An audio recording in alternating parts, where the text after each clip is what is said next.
السلام عليكم. في الأيام الأخرى اشتعلت مواقع التواصل الاجتماعي في تونس بسبب ظهور ابن المدرب صبري اللموشي داخل تربص المنتخب الوطني في تبرقة، يرتدي قميص رسمي ويتواجد أحيانا قرب أرضية التمارين. البعض اعتبر الأمر فضيحة ومحاباة، والبعض الآخر اعتبر أنه ما يحدث ما يستحقش كل هذا الضجيج. نعتقد بصراحة أنه الموضوع هذا فو بروبليم، وكما نقولوا بالدارجة عاملين من الحبة قبة. لأنه السؤال الحقيقي مش علاش ولد اللموشي في المعسكر مع المنتخب وفي بعض الأحيان قرب التمارين. السؤال الأهم هو هل أثر فعلا تواجده في المعسكر على تحضيرات المنتخب؟ هل دخل يختار التشكيلة؟ هل أصبح مساعد مدرب؟ هل فرض لاعب أو أكثر في القائمة؟ إذا كانت الإجابة لا، فنحن أمام عاصفة إعلامية أكثر من كوننا أمام أزمة حقيقية. والأهم من ذلك أن وجوده ما كانش متسلل أو تصرف فردي من والده خارج القانون، كان بموافقة المكتب الجامعي، ووالده تكفل بجميع مصاريفه طيلة تواجده مع المنتخب. المسألة ما كانتش خفية ومن وراء الستار، المسألة كانت معلومة ومقبولة إداريا داخل الجامعة. وزيد على هذا بالكش ولد اللموشي ما هوش تونسي، بالك الجاسوس باش يسرق الخطط متاع المباريات ويعطيهم للفرق المنافسة. وهنا يطرح السؤال نفسه، إذا كانت الجهات الرسمية نفسها وافقت على وجوده في المعسكر، علاش تحول الموضوع فجأة إلى قضية رأي عام؟ في أكبر المنتخبات العالمية شاهدنا عائلات اللاعبين والمدربين داخل معسكرات كأس العالم. في مونديال 2006 بألمانيا تحولت زوجات لاعبي منتخب إنجلترا إلى قصة عالمية كاملة. الصحافة البريطانية كانت تتحدث عليهم أكثر من حديثها عن الكرة نفسها.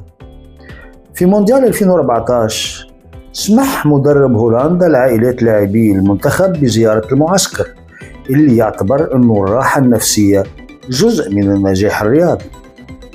حتى منتخب ألمانيا بطل العالم في 2014 حافظ على أجواء عائلية مريحة داخل المعسكر، وحتى واحد ما قال وقتها إنه المنتخب ضايع بسبب وجود الأقارب.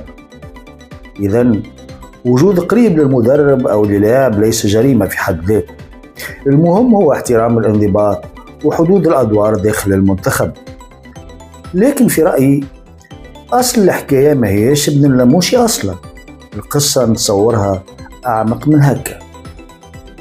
البعض من المتابعين لشأن كرة القدم في تونس غضب بسبب غياب بعض اللاعبين عن قائمة كأس العالم، ثم شكون يستنى في أي حاجة أو أي خطأ صغير باش يفتح النار على المدرب.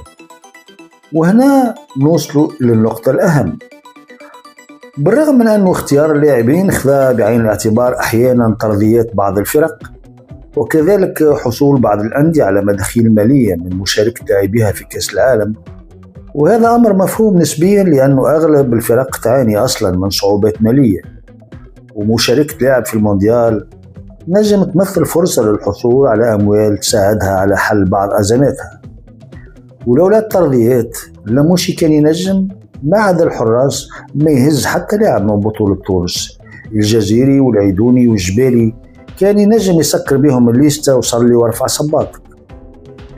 اختيار لاعبي المنتخب ما يلزمش يكون لإرضاء جماهير فريق معين، ولا لإسكات صفحات الفيسبوك، ولا لصناعة البوز.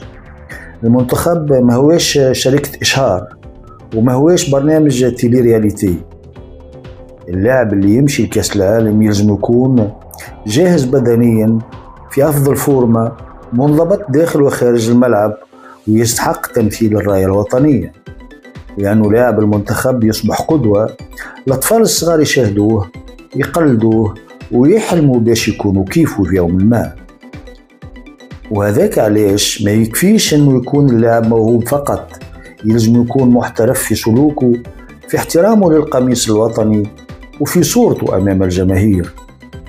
أما تحويل وجود شاب يساعد أحيانا في جمع الكرات أو نقل معدات التمارين إلى قضية وطنية، فربما هذا يكشف شيء آخر، الضغط حول المنتخب أصبح أكبر من أي تفصيل صغير. وفي النهاية الجماهير ما هيش باش تتذكر شكون كان قريب للتمارين، الجماهير باش تتذكر فقط هل قدم المنتخب مونديالا يشرف تونس أم لا.